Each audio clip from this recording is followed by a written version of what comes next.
Hello दोस्तों, कैसे हो आप लोग। आई होप आप सभी अच्छे और मजे में होंगे। मेरा नाम भारती और मैं आज आप लोगों के लिए क्लास 9th मैथ का चैप्टर 1 जो है उसमें एक क्वेश्चन है जिसका नाम है नंबर लाइन पर रूट नंबर को रिप्रेजेंट करना। कि हम लोग रूट नंबर को नंबर लाइन पे कैसे रिप्रेजेंट करते हैं। 2, 3, 4 को नंबर लाइन पर रिप्रेजेंट करना तो हम लोग 1, 2, 3 से पढ़ते आ रहे हैं, लेकिन क्लास 9th में हम लोग बस इतना पढ़ेंगे इस वीडियो में कि किसी भी रूट नंबर को नंबर लाइन पे कैसे रिप्रेजेंट किया जाता है। तो देखिए यहाँ पर मैं क्वेश्चन ली हूँ जो क्वेश्चन है represent root 2 on number line. Root 2 को हम लोग रिप्रेजेंट करना है नंबर लाइन के ऊपर। तो देखिए यहाँ पर कुछ बात ऐसी होती है जिसे हम लोग को ध्यान में रखना और उसको हम लोग ध्यान में रख करके ऐसे जो क्वेश्चन है उसको हम लोग आसानी से बना सकते हैं। तो देखिए इस क्वेश्चन में यूज होता है पाइथागोरस थ्योरम। पाइथागोरस थ्योरम का मतलब ही होता है कि B square plus P square is equal to H square. तो देखिए यहाँ पर क्या होता है कि हम लोग को बस रूट 2 दिया गया है और हम लोग को ये पाइथागोरस थ्योरम बनाना है यहाँ पर।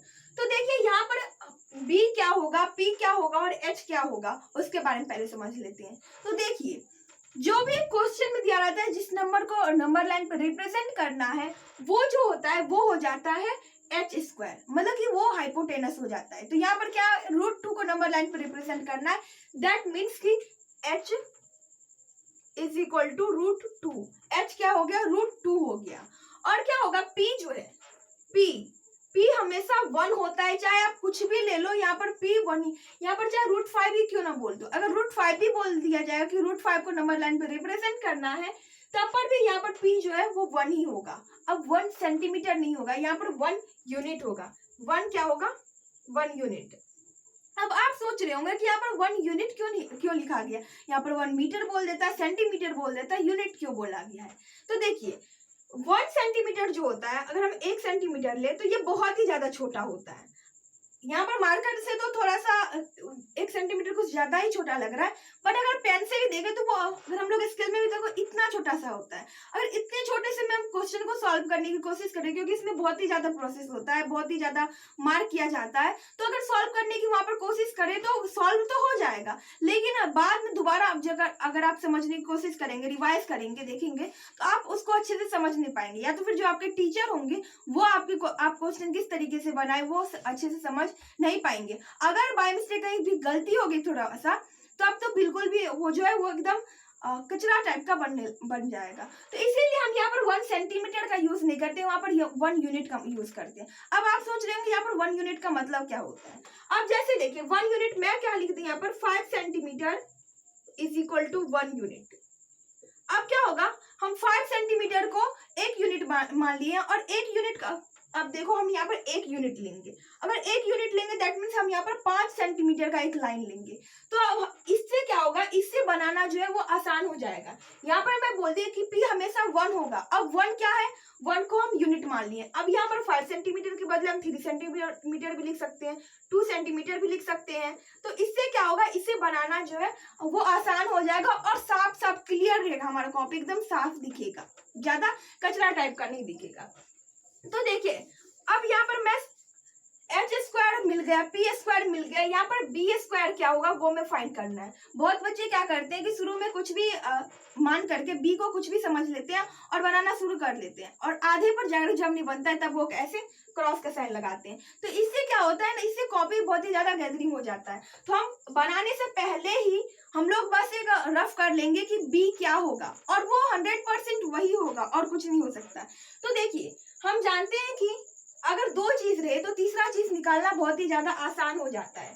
तो यहाँ पर देखिए यहाँ पर क्या है, h है, p है, तो b निकालना आसान हो जाएगा। कैसे, बस फॉर्मूले पर पुट कर देंगे, B square plus P square is equal to H square. अब जो भी गिवन डेटा है उसको हम लोग लिख देंगे, जो नहीं है उसको वैसे ही छोड़ देंगे। p क्या है, p 1 यूनिट है तो हम 1 का स्क्वायर लिख देंगे। h क्या है, h है हमारा, ये हमारा h है हमारा रूट 2, तो हम यहाँ पर रूट 2 का स्क्वायर कर देंगे। अब b का स्क्वायर रहने ही देंगे, ये क्या हो जाएगा, ये 1 ही हो जाएगा, ये 2 हो जाएगा। अब b का स्क्वायर इज इक्वल टू, ये प्लस में उस साइड जाएगा तो माइनस में, 2 माइनस 1 इज इक्वल टू 1। तो b स्क्वायर कितना हो गया हमारा, यहाँ पर 1 हो गया। b को रहने देंगे ऐसे भी, यहाँ पर ऐसे भी करेंगे तो ये क्या हो जाएगा हमारा 1 ही आ जाएगा, मतलब कि हम बेस क्या लेंगे, बेस 1 लेंगे। अब चलिए क्वेश्चन को बनाना शुरू कर देते हैं। हम ये क्या है, ये 1 है, 1 क्या है, 1 यूनिट लिए हैं, 1 यूनिट इज इक्वल को यहाँ पर लिख देंगे हम 1 unit is equal to 5 centimetre. ये कितना हमारा 5 सेंटीमीटर है, लेकिन हम इसको 1 यूनिट बोले हैं। अब क्या होगा, अब होगा यहाँ पर परपेंडिकुलर। परपेंडिकुलर हमेशा कितना लेंगे, 1 यूनिट ही लेंगे, तो ये भी 1 यूनिट, दैट मीन्स ये भी कितना हो जाएगा, 5 सेंटीमीटर हो जाएगा। अब देखिए 2 लाइन तो बन गया, अब इसको हम आसानी से यहाँ से यहाँ तक मिला सकते हैं। ये कितना हो गया हमारा, ये हो गया हमारा √2 हो गया। जो भी क्वेश्चन दिया रहेगा, जिस भी नंबर को नंबर लाइन पे रिप्रेजेंट करना रहेगा, वो हमेशा हाइपोटेनस होगा।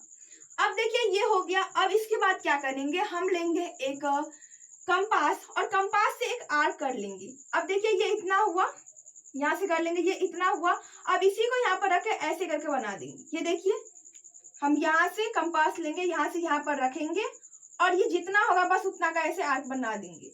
अब ये देखिए, अब ये नंबर लाइन से सीधा रहेगा। यहाँ पर ये क्या हो गया, ये हमारा √2 हो गया, नंबर लाइन पे रिप्रेजेंट कर दिए।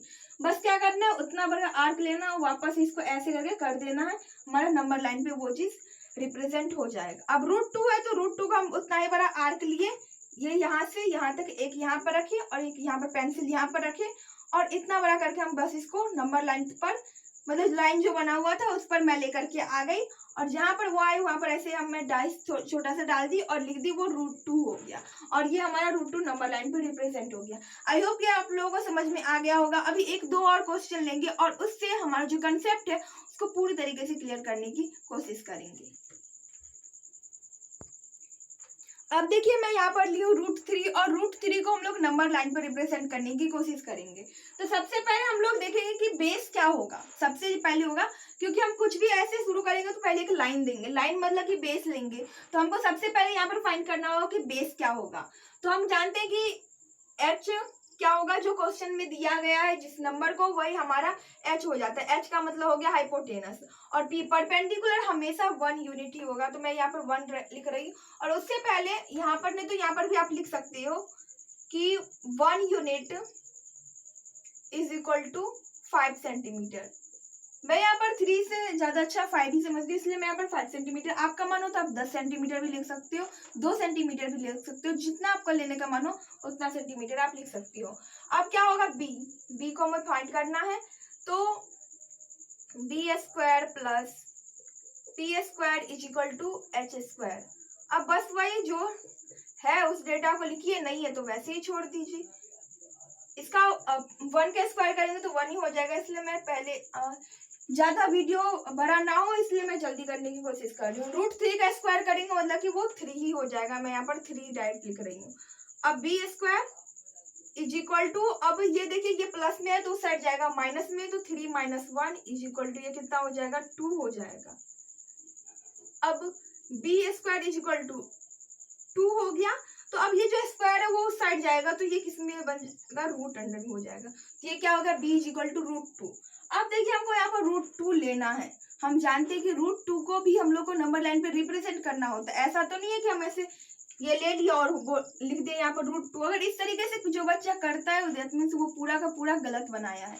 पहले हम लोग को क्या करना होगा, पहले यहाँ पर हम लोगों को, जैसे इससे पिछले क्वेश्चन में क्वेश्चन नंबर 1 जो था उसमें क्या किए थे, पहले √2 को नंबर लाइन पे रिप्रेजेंट किए थे।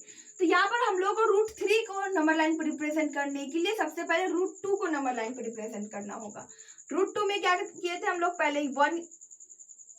पहले 1 यूनिट लिखे थे। ये भी 1, बेस भी 1 यूनिट था और जो परपेंडिकुलर था वो 1 यूनिट तो होता ही है। अब ये क्या हुआ था, ये हमारा √2 बन गया था, इसको हम लोग नंबर लाइन पे रिप्रेजेंट कर दिए थे।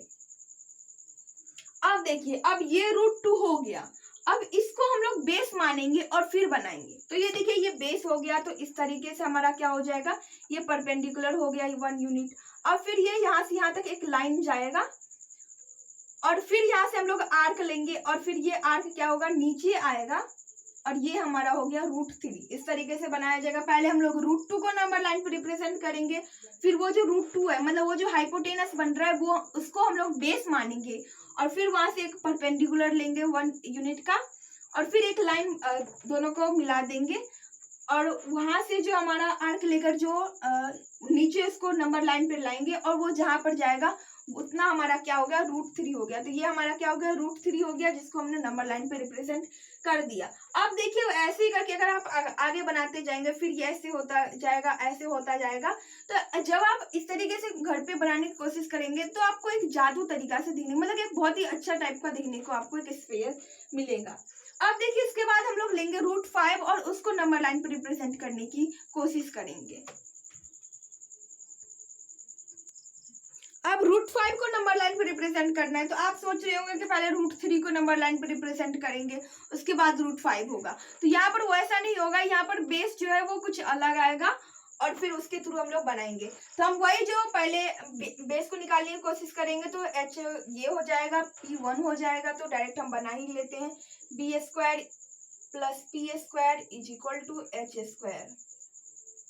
b ऐसा ही रहेगा, p हमेशा 1 ही रहेगा, 1 का स्क्वायर करेंगे 1 ही आ जाएगा, √5 का स्क्वायर करेंगे तो ये 5 आ जाएगा। b² = 5 प्लस में उस साइड जाएगा तो -1 हो जाएगा = 4। दैट मीन्स अगर इसको यहाँ पर नहीं भी लिखे तो b² = 4। अब ये जो स्क्वायर है उसको उस साइड भेजेंगे तो √4 हो जाएगा, और √4 का मतलब हो जाता है कि 4 जो है 4 किसका स्क्वायर है, तो 2 का स्क्वायर है। इस तरीके से लिख सकते हैं, 2/2 हो जाएगा, स्क्वायर हटेगा तो ये जो रूट है वो हटेगा तो ये क्या हो गया, ये कट गया, कैंसिल हो गया, तो b = 2 हो गया। मतलब यहाँ पर हम लोग को बेस 2 लेना है। तो हम जानते हैं कि बेस जो है 2 जो है वो नंबर लाइन पे रिप्रेजेंट हुआ ही रहता है वो। तो इसके लिए हम लोगों को क्या है, वो जो प्रोसेस है, √2 और 2 में डिफरेंस है।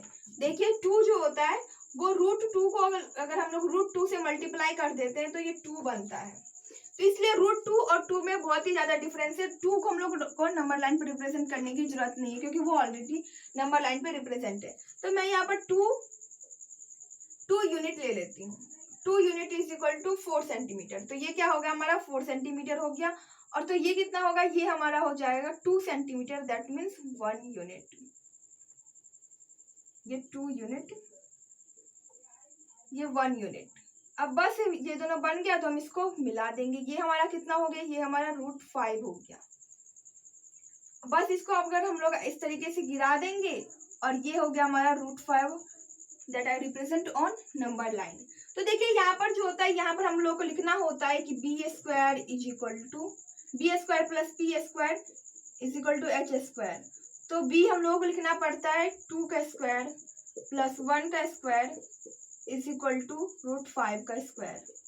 2 का स्क्वायर 4 हो जाएगा, प्लस 1 का स्क्वायर 1 ही होगा, √5 का स्क्वायर कितना हो जाएगा, 5 हो जाएगा।